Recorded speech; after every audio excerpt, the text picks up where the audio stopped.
Good morning, supernatural lovers, lore hunters, and everyone who grew up thinking fairy tales were supposed to help you sleep at night. Welcome back to Supernaturalist, the podcast where we dig into the monsters, myths, legends, and creepy little nightmares hiding inside Supernatural. And today we are opening the storybook. But this is supernatural. So nobody is getting a happy ever after without some blood, trauma, and at least one Winchester making a terrible emotional decision. We're talking about season 3, episode 5, Bedtime Stories. And at first glance, this episode feels like a creepy fairy tale remix. We've got the Three Little Pigs, Hansel and Gretel, Cinderella, Snow White, and Little Red Riding Hood. But underneath all that storybook horror is something much darker. This episode is about children who were failed by the adults who were supposed to protect them. It's about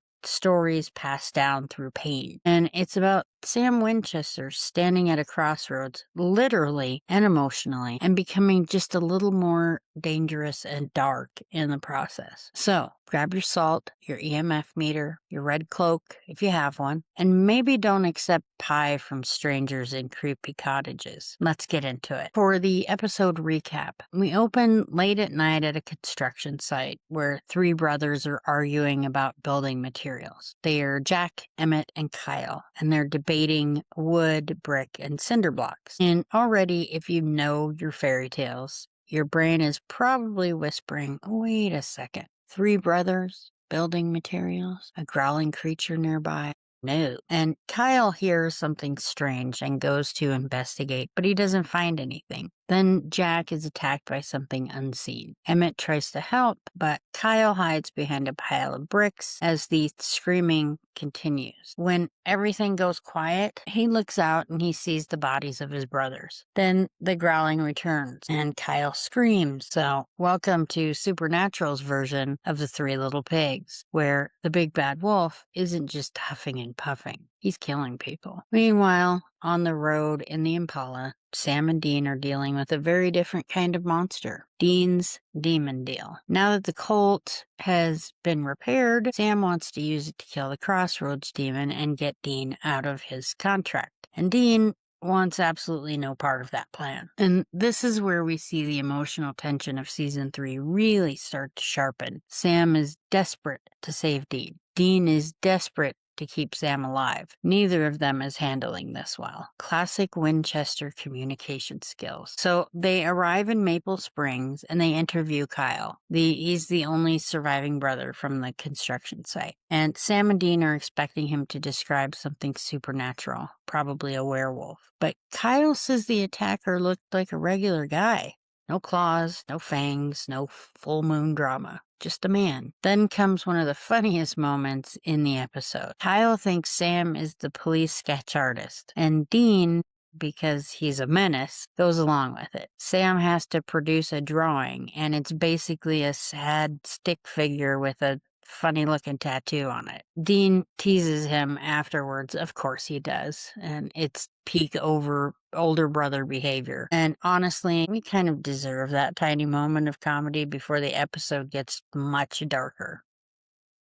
The next case takes us into Hansel and Gretel territory. A couple, Julie and Ken, they get lost in the woods while they're hiking, and they stumble on this small house where a sweet old lady offers them pie. And that sounds charming until you remember this is supernatural, and pie is only safe when Dean Winchester is the one eating it. But that's not always the case either. The old woman drugs and attacks them, and she kills Ken. Julie survives and later tells Sam and Dean that she saw a young girl watching from the window, which she thought was very weird. That little girl becomes the thread connecting every attack. Sam and Dean check out the old woman's house and find high EMF readings, which points them toward spirit activity. Sam begins to notice the pattern. Three brothers attacked by a wolf, and a couple lured into a cottage by an old woman. The fairy tales are coming to life. And of course, Dean is skeptical at first, but then they find a pumpkin and mice outside another home. Inside that house, they discover a young woman chained and beaten by her stepmother in a horrifying version of Cinderella. Dean sees the ghostly image of the same little girl Julie described. He follows her, but she disappears and leaves behind a red apple. Sam connects the apple to Snow White. Now, the Winchesters realize they're not just dealing with fairy tale references, they're dealing with a spirit forcing people to act out the violent heart of these stories. And the boys start searching for a missing or murdered little girl, but they don't find a match anywhere at any time. And eventually they return to the hospital and learn about Dr. Garrison's daughter, Callie. And Callie has been in a coma since she was 8 years old, and she's grown into an adult. However, when Dean and Sam find Dr. Garrison, he's reading fairy tales to her. And Callie looks just like an older version of the ghostly girl Dean saw. They learn that Callie swallowed bleach, or it was given to her, which caused her to go into a coma. Normally that would kill people, but this is supernatural and they can do what they want. Sam begins to suspect she didn't do it to herself. Maybe she was poisoned, maybe by her stepmother. Maybe her spirit has been reaching out in the only way she knows how, through the fairy tales her father has been reading to her. Then another victim arrives at the hospital, an older woman whose granddaughter, wearing a red hoodie, has disappeared. Little Red Riding Hood has entered the chat. Dean rushes off to find the girl, while Sam stays behind with Dr. Garrison and tries to explain what they think is happening. Dr. Garrison does not want to believe his wife poisoned his daughter. And who would? And then Dr. Garrison actually talks to Callie and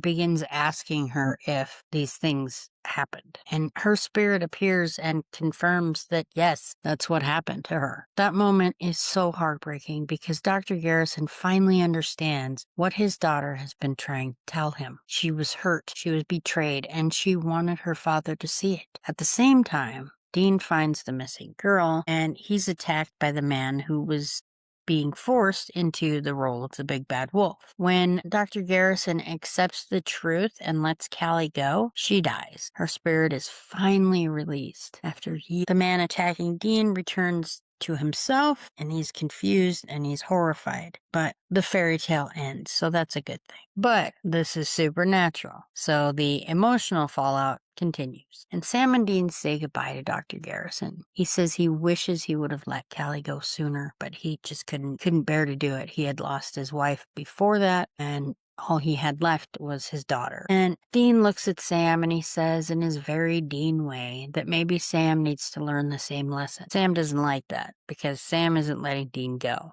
Not now, not ever. So that night, Sam sneaks out of the motel room and summons that crossroads demon. She taunts him. She tells him that maybe part of him will be relieved when Dean dies. She twists the knife exactly where it hurts him. She's trying to get inside Sam's head, and Sam threatens her with the cold, but she tells him killing her won't break Dean's deal. Contract is held by someone more powerful than her, and Sam shoots her anyway. He kills the demon, and he also kills the woman she was possessing, because that's how that works. It's cold and it's brutal, and it's one more sign that Sam is changing. This isn't Sam from season 1, and it's not really even Sam from season 2. This is a grieving, desperate, resurrected Sam who's willing to cross lines if it means saving his brother. That's kind of terrifying. Now, let's talk about the supernatural force at the center of this episode. Technically, the creature of the week isn't a werewolf or a witch or a monster from the woods. It's a kind of spirit. Callie Garrison is a living girl in a coma, but her spirit is projected outward. She isn't fully dead, but she is haunting the town like a ghost. That makes her unusual. And in most supernatural cases, ghosts are tied to death, their remains, unfinished business, violent trauma, or some kind of object or person even. And Callie is still alive, but spiritually trapped. Her body is in the hospital while her rage and her pain are reaching into the world around her. And what does she use to communicate? Fairy tales. The dark kinds, the grim fairy tales. Not because they're cute, not because they're whimsical, but because those are the stories her father has been reading to her. Those stories become her language. And her trauma comes out through those symbols. Wolves, poison, wicked stepmothers, lost children, abandoned girls, and predators hiding behind ordinary faces. Callie isn't evil in the traditional monster sense. She's hurt, and she's angry, and she's trying desperately to be heard. But her pain is killing innocent people. That's one of the things Supernatural does really well in its ghost episodes. It asks us to feel compassion for the spirit without ignoring the harm that they've caused. And honestly, Callie is a victim, but she's also dangerous, and both of those are true. And it's happened before. One of the best things about bedtime stories is that it reminds us fairy tales were not originally soft, sanitized bedtime comfort. A lot of old fairy tales were warnings. Don't wander into the woods. Don't trust strangers. Beware of hunger, jealousy, vanity, cruelty, and adults who abuse power. The woods were dangerous. The home was not always safe. The monster might be outside the door, but sometimes the monster was already inside the family. And that's exactly what this episode taps into. The big bad wolf is violence. Hansel and Gretel is hunger, abandonment, and children being preyed upon. Cinderella is abuse disguised as family. Snow White is jealousy and poisoning. And Little Red Riding Hood is innocent being hunted. So when Supernatural strips away the Disney sparkle, it brings these stories back to their roots. And all of a sudden, fairy tales feel less like fantasy and more like horror. So the most painful theme in this episode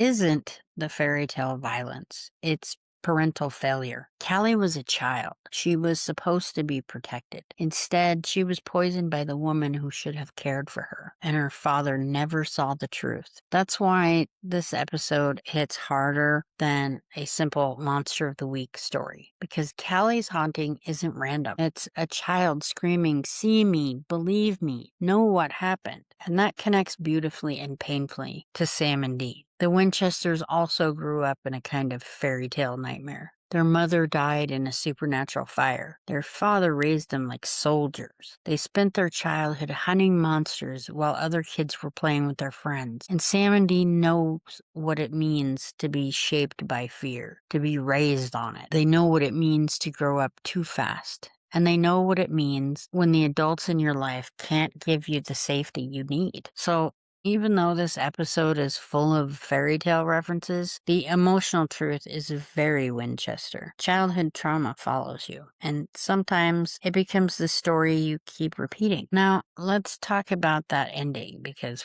Sam summoning the Crossroads Demon is one of those moments where you can feel season 3 tightening its grip. Dean has accepted his fate, or at least he wants Sam to think he has. Sam has not accepted Dean's fate. And this is where their love for each other becomes both beautiful and destructive, and it remains that way going forward. Dean sold his soul to save Sam. Sam is willing to risk his soul, his morality, and maybe his humanity to save his brother. Neither of them can bear to lose the other. But the harder they try to save each other, the more damage they do.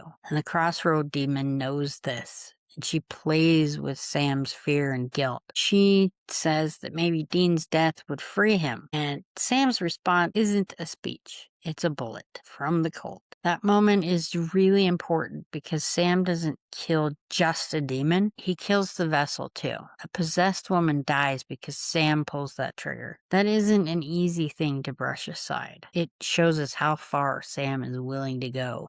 And it raises a chilling question for this season. If Sam loses Dean, what will be left of him? Now for the lore breakdown. From a folklore perspective, this episode is fascinating because Callie's spirit isn't just attacking randomly, she's creating symbolic reenactments. In supernatural storytelling, they often repeat patterns connected to the trauma. They haunt locations, people, objects, or memories. Callie's haunting works almost like a nightmare made physical. The stories her father reads become the structure, and her pain supplies the violence. And the people around her are pulled into the roles they don't understand. That makes Callie less like a traditional ghost or monster and more like a psychic projection or trauma-based haunting. Her spirit bends reality around a story, and that's such a creepy concept because stories truly are powerful. They teach us what to fear, who to trust, and how the world works. But in Callie's case, the stories become weapons. Now for my favorite moments. One of my favorite moments is absolutely Sam's terrible sketch. It's so silly, and it gives us a little breathing room before the episode gets really heavy. Another great moment is Dean saying he's going to stop the big bad wolf. Only Supernatural can make that line sound ridiculous and completely serious at the same time. I also love the reveal of Callie's story because it reframes the entire episode. Suddenly, all the fairy tale chaos has an emotional center. And finally, that ending with Sam and the Crossroad Demon is unforgettable. It's dark, it's shocking, and it reminds us that Sam Winchester has a dangerous edge when Dean is on the line. Now for fun facts and behind the scenes info. Bedtime Stories is the 5th episode in season 3 and originally aired on November 1st, 2007. The episode was written by Catherine Humphreys and directed by Mike Roll, and this episode leans heavily into the darker, older versions of fairy tales, especially the kind associated with the Brothers Grimm. And Jared, he talked about how the episode explored the original creepy fairy tale feeling rather than the happier Disney-style versions. Sandra McCoy, she plays the Crossroad Demons in this episode. Fun fact for longtime fans, Sandra McCoy was Jared Padalecki's girlfriend at the time this episode aired, which makes the Crossroad Demon scene with Sam extra interesting to watch. Christopher Cousins plays Dr. Garrison. Fans may also recognize him from many other television shows, including his later role as Joshua Parker on The Vampire Diaries. And I guess he was on Breaking Bad too, but I've never seen that show, so I don't know. The episode's fairy tale cases include reference to the Three Little Pigs, Hansel and Gretel, Cinderella, Snow White, and Little Red Riding Hood. And here's a fun little storytelling detail. The episode uses fairy tales as both horror set pieces and emotional clues. Each tale points back to Callie's own experience, a child harmed by someone inside the family, trapped in silence, and trying to make the truth known. And now for my final thoughts. Bedtime Stories is one of those episodes that works because it takes something familiar and makes it frightening again. We all know these fairy tales. We know the wolf, we know the poisoned apple, we know the wicked stepmother. But Supernatural asks, what if those stories weren't just stories? What if they were warnings? What if they were cries for help? And what if the real monster isn't hiding in the woods, but sitting at the family table? This episode gives us a strong Monster of the Week mystery, creepy fairy tale imagery, emotional Winchester tension, and a major step in Sam's darker season 3 arc. It's eerie and it's clever, it's heartbreaking, and much more brutal than your average bedtime story. So the next time someone offers you pie in a strange cottage, maybe say no. And if you see pumpkins and mice together, a red apple, or someone in a red hoodie, call Sam and Dean. Thank you so much for joining me for this episode of Supernaturalist. If you enjoyed today's dive into fairy tales, spirits, and Winchester level emotional damage, please don't forget to like and subscribe, leave a review, and share this episode with a fellow hunter. Until next time, keep that salt close, trust your instincts, and remember, not every bedtime story is meant to help you sleep. Some are meant to wake you up. Thank you again, and have a great weekend.